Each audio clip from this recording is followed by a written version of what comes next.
Good evening, ladies and gentlemen. It is Monday night. It is time to talk business. It's time to talk weddings. It's time to talk cool stuff. And we brought in Ron Ruth to be the man to tell you all about the cool stuff. Ron, good evening. So where'd you get that DJ voice? DJ voice. This is Monday night. Hey, brother, hey! It's Monday night time, and it's like woo! Woo! Everybody get excited. I love it. It's time to have a party. It's time to Absolutely. set the bar so high that Jeremy Breck will have to limbo under it. Well, as tall as Jeremy is, man, that bar is gonna. He'll get up there. Yeah. So tonight we're going to be talking, gang, about something I had not heard of until Ron, you sent this over, and I thought it was a typo the first time, and then you basically said no. We're going to be talking about story selling. Now we've heard about storytelling. Since I put this up, I've had 2 or 3 people, I think, that sent me messages on Facebook. I had 2 emails that came through, people telling me that I had a typo in it. So for those people who don't know what this is, let's kind of give them a definition. What is story selling? Well, story selling is it's storytelling, if you will, but you use it. The difference is that you use storytelling in the process of a sales presentation, so that instead of just talking about your products, the features, the benefits, and all of that, what you're doing is you're actually conveying what it is and how you do it through the use of stories. So, like every story, it has to have a very good, good, exciting, engaging beginning, middle, and end. So stories are far more memorable than numbers are going to be, or facts and figures. If you're talking about like your equipment, or how much music you carry, or the size of your sound system, or just anything that just the facts and figures of what it is that you do, then most people aren't going to remember it. And if they do remember it, then when they go out and they're shopping with others, they're going to be comparing numbers. They're going to be looking at things analytically rather than looking at them with the creative side of their brain, something that they can embrace your story with. So when you're talking about stories and to be able to share something that's going to be more memorable, are we talking 30-second stories, a minute stories, 5-minute stories? Is there a rule of thumb when it comes to length of time with what is a story and what's not? Well, no, there isn't necessarily a length of time as far as the story can, how long a story can be, but it does need, the first thing a story needs to be is engaging. I mean, okay, so let's back up just a little bit and talk about what a story is. I mean, that's what I'm trying to get into my head of what that. Yeah. All right, so a story is a 3-part process. It has a very distinct beginning, middle, and end.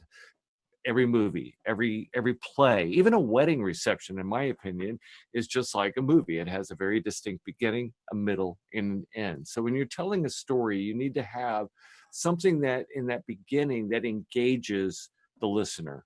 Just like at the beginning of a wedding reception, you need something that's going to engage the guest, or at the beginning of a movie, there has to be something to engage the viewer, because if there's nothing there to emotionally engage the viewer, or the listener, or the guest, then they're going to be more likely to just turn it off, to allow it to become background noise, because they don't, there's nothing there that makes them care. And the problem with that is that if they don't care, then they're, as I said, they're not going to stick around for the end. How many of us have ever rented or downloaded a movie with these really high expectations is going to be a great film, and a couple minutes into it, you realize this sucks, and so you either turn it off or it becomes back on. Nobody ever jumps to the end of a movie to see if it's any better than the beginning of a movie. Just same thing's true with the story. Nobody's ever going to jump to the end of a story to see if it's any better than the beginning. So when establishing a story, it has to have a beginning that's going to engage people, that's going to want them to pay attention to what you're talking about. It has to have a middle, which is like a rising action. In some cases, it might be where something great happens, or it may be where you overcome a challenge, where you may convey a vulnerability. That's a hard word for me to say. A vulnerability. Thank you. Yes. And then, of course, all of that leads to the third act, which is always, in any case, it's usually the climax or the happily ever after ending. So that, whether how long that story is, it just depends on the story itself. What you're trying to convey, and if you need to be able to do it in a long period of time or a short period of time. How That important is it for the stories to generate emotion from the recipient of the story? it's imperative, because without the emotion, then again, there's nothing there that the listener, the viewer, the audience, whatever, or the person that you're trying to sell your services to, without that emotional connection, they're not going to be nearly as inclined to listen on to what you have to say. They're just basically going to sit through your presentation. And as I said, especially if you're filling them with nothing more than just facts and figures, um, they're going to tune you out, and they're going to move on to the next individual as soon as they're done talking to you. So I think, when I meet with a couple, let's just put it into a reality here. In life, and, and even in the sales process, everything about life is a three-act play. We have, in our own lives, we're born, a beginning, a middle is where we establish ourselves with education, we have a career, and then of course it all leads to that happily ever after ending, which may be retirement or whatever that end thing may be. Sales process even is a three-act. You have that beginning where you actually sit down with a couple and you meet with them for the very first time. And then after they contract your service, that middle part, that second act, is where you're helping them achieve whatever their goal is. And of course, that goal is going to be the third act, or that happily ever after ending, that they're trying to achieve. So when I meet with a couple, you don't necessarily sit down with a couple and say, once upon a time, there was this. You allow a couple to tell you their own story first. How they met, where they met, when they met, how, all the way up through the proposal of who, what, when, where, why, and how of that as well. So they have a very distinct beginning, middle, and end to the relationship as well. And so if you take that story, then you can build on it as to what you're going to do to help them with their event. How you can help them take what it is that they're looking for and create a beginning, middle, and end for that as well. So, okay, so if I've asked the questions, and now they're talking to me and giving me their story, and of course, they're flowing through. Uh-huh. How, as a listener to their story, how involved would I be? Would I be asking follow-up questions? Would I be asking continuous questions throughout? Or am I more of a passive observer or passive participant in that listening to the story? You have to be an active listener to their story, because without that, if they don't see that you are, it's just like when you're telling a story, you want people to be emotionally involved in what it is you're talking about. If you're emotionally involved in their story, then you're naturally showing that you care, that you have a desire to help them reach their goal, whatever that goal may be. A lot of times during the process of that story, I'm asking lots and lots of questions. I'm asking for more details. I'm laughing with them. I might even Mm-hmm. share with them a story of my own that if they say something to which I can relate, maybe something that happened when I was courting my own wife. If I hear them talk about something and I can relate back to that and share something in that regard, that's extremely important because, again, they need to know that there is a caring factor there, that they can trust you, that you're not just going through the motions of asking a lot of questions just because you think that's something that you need to do to try to make them feel good, or to feel important. Um, it's all of this is a part of something that I've talked about for many years, and it's a part of the client experience. And that means that, you know, you every client we work with, we want them to feel good about the experience that we're providing for them. We Mm-hmm. want them to feel important. We want them to feel as though the experience that we're providing was created solely with them in mind. A lot of times through the stories they tell us, that helps us to be able to create the story of the experience that we're going to provide for them without knowing exactly who they are. It's really difficult to create a one-size-fits-all experience for everyone, because every so often you're going to run into a couple where their wants, needs, expectations may be a little bit different than someone else's. So you have to tailor that experience or the story of that experience to fit their particular needs. Does that make sense? It does, and I think one of the points when you were talking, you mentioned earlier, is not to you kind of alluded to not rushing through the process, Mhm. and to be that active listener. And I'm just envisioning, when Peter first mentioned the idea of talking, and for a lot of us, that was the first time we had heard the asking a lot of questions. Mhm. Years ago when he first was talking about that, and I think that DJs have got this list now. I've got a list of 10 questions that I'm going to ask the bride, and if I get these 10 questions, this is going to be the information I need. And we sometimes don't pay attention to what answer, the answer and story from question one. We're too busy on question two or question three. Well, and that's part of it, but I think that through the process of story, you have an opportunity to be a real human being. Mm-hmm.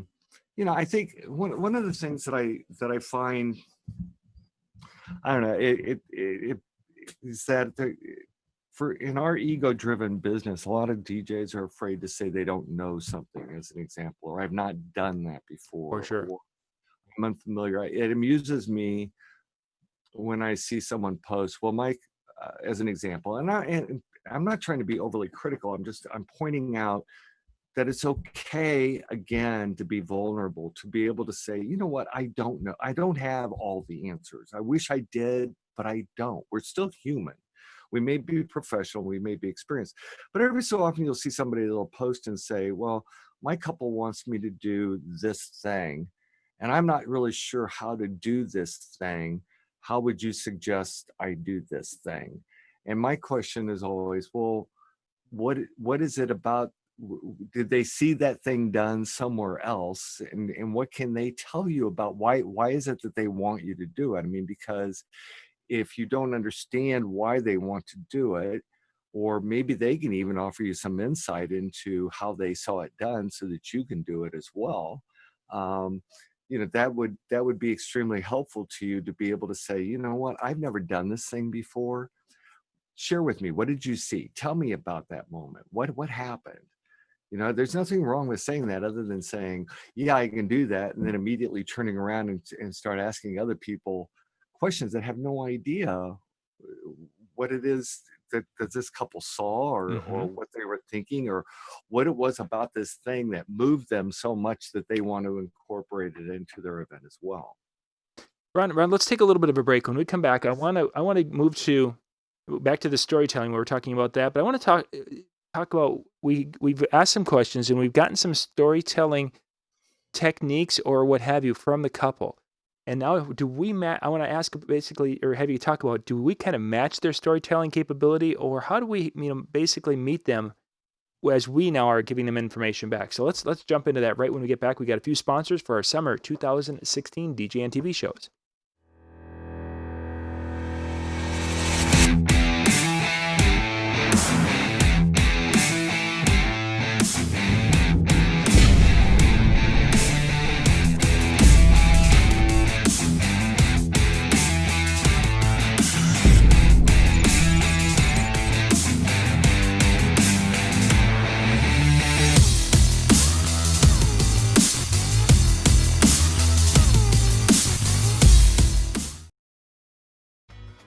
DJ Event Planner will change the way you manage and run your business. Streamline all of your procedures and software into one easy-to-manage system. DJ Event Planner, the ultimate online planning tool.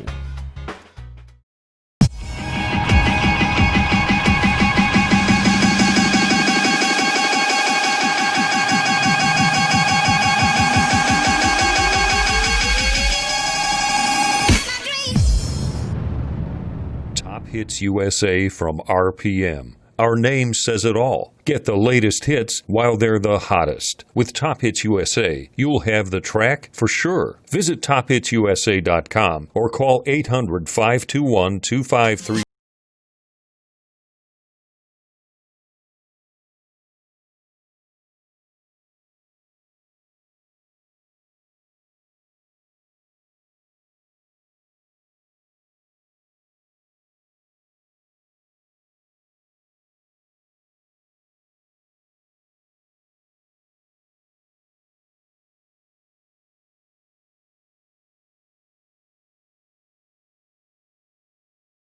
All right, those are our summer 2016 sponsors helping us to bring the DJ and TV programming to you. Go check them out, show them some love. They've got some quality pieces and things for our industry. Please, links are in the description below. Before the break, Ron, we were talking about the storytelling. You had mentioned earlier that we're going to be asking some questions to really get their story, how they met and such. Now, we're going to have some people who are into the very imaginative, flowery storytelling, and they're going to tell a wonderful story that'll basically have us like, ooh, that kind of thing. And we're going to have some that are going to be really short and abrupt. Now, and when you get to the point now of trying to help them envision their day and telling that story to help them envision a day, do you tweak your story to adjust to their styles, or how do you handle that when you have varying storytelling people on the other side of the table? Well, I think, absolutely. You have to tailor your story to fit whatever you've just heard from that couple. I mean, for the most part, for a percentage of it, I guess I should say, because in the end, everybody's goal, the end result is always going to be the same, as far as what it is that they want their wedding to be, whether it be fun or memorable or happy or unforgettable or whatever the case may be. So yeah, there's going to be, when you hear, as an example, I'm working with a couple now, and I think that kind of the part of this is that a story doesn't literally have to mean that you go, well, let me tell you this story. It can be, I'm working with a couple that, or I worked with a couple that did this thing. I'm working with a couple right now, literally, that as an example, they have no desire to do cake at their wedding. They're going to have an ice cream. They're going to have an ice cream bar instead, which is an idea that I've seen done before. Yeah. So rather than just saying, "Oh, that's a great idea," what I was able to do was fall back on that experience. Let me tell you about the couple I worked with before that did something like that, and let me tell you how they made that even more fun by incorporating these elements and this element and doing this and making it so that it was more exciting and engaging and entertaining for the guest. And it was something. This was kind of like a highlight of the evening by the time we were done with this moment. So it's okay to talk about what you've done for others and how you made it work for them. As a matter of fact, I would say it's almost imperative to be able to say, I've done these things before. Here's how I can make them work for you. Here's how it fits into what it is that you want to do. Obviously, you don't want to make people believe that you're going to copy something that you've done in the past, even though you may be stealing ideas from something that you've done in the past. But you can engage it in a way that you're telling a story of something you've done in the past and how you can make that work for the couple that you're working with. And I think that's a tough one, because there's times, as you say, you don't want to make it seem like you're taking ideas and basically saying, "Oh, this was a great idea, and I'm just going to put your names in it." Right. You want to make that customizing, but yet there's so many times where it's like, "Oh my, it's so similar."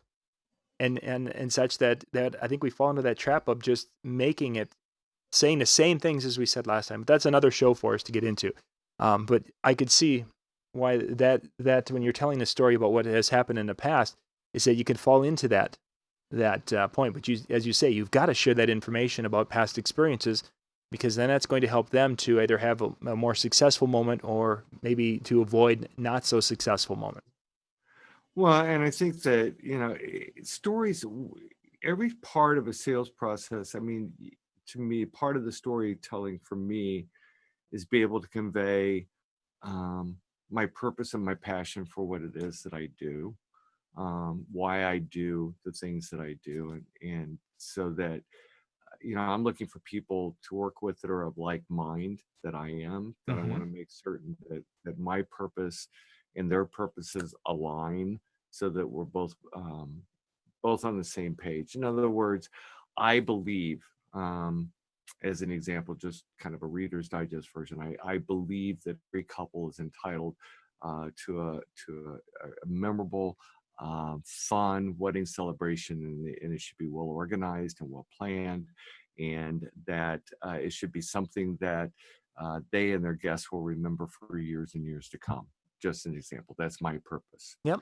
Um, and through that purpose, I'm able to also convey my passion, that these are the things I can do to help you reach your goal, whatever that goal may be. You've told me in the beginning part of this meeting, these are the things that you want.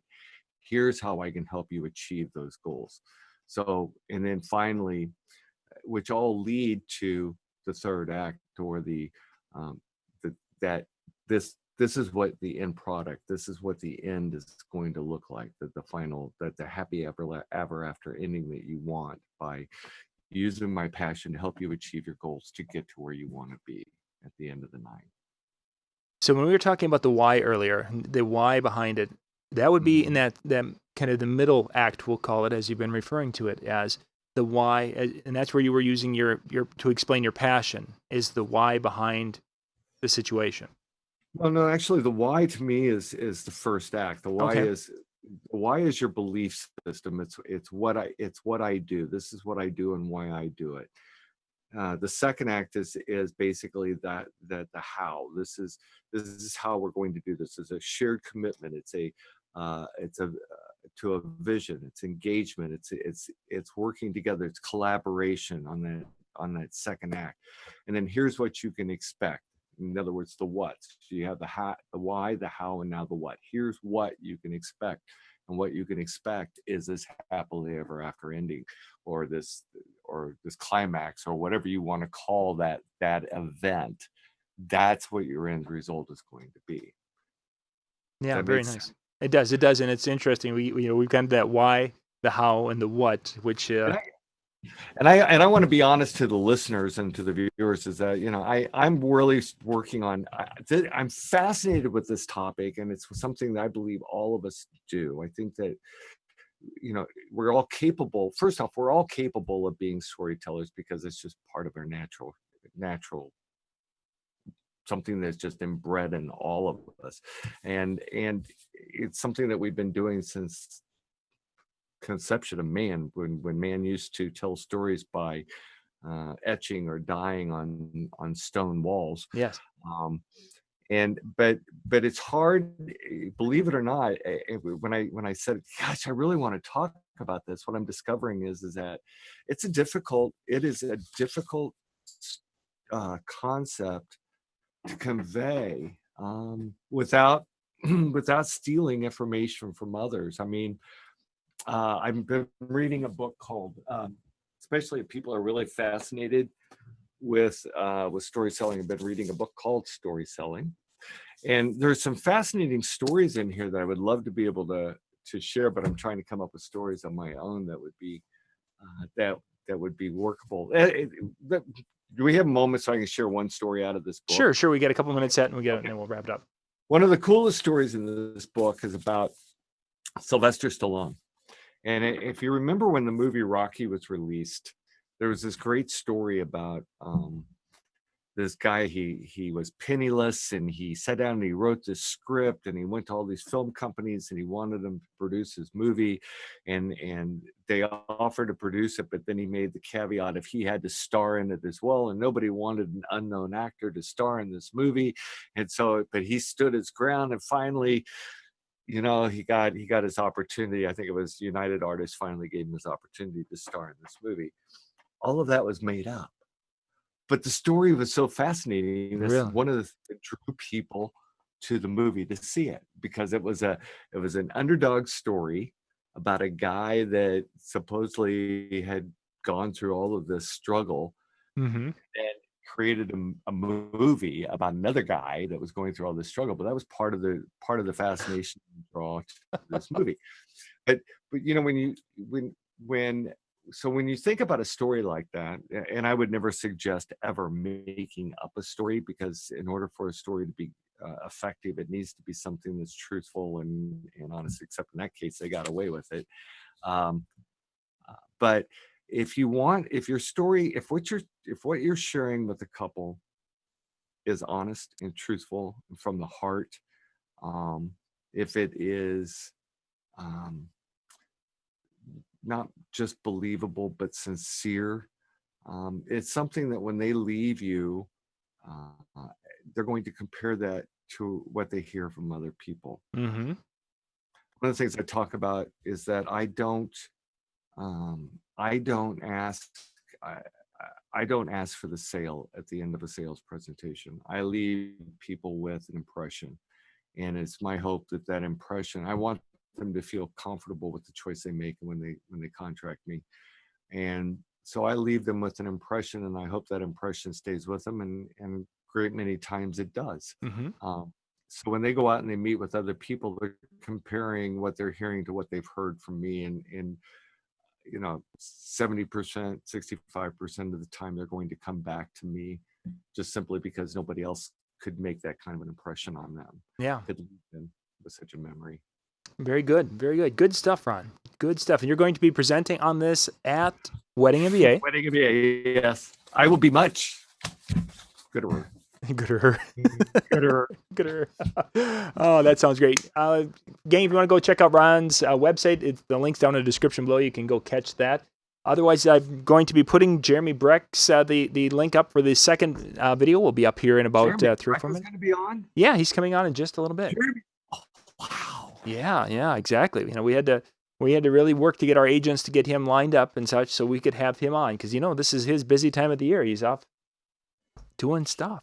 He's another one of those that started out with nothing and then, became something. Yeah, look where he is today. All right. Thank you very much, Ron. Gang, again, the link is going to be in the chat. We'll see you in just a few minutes.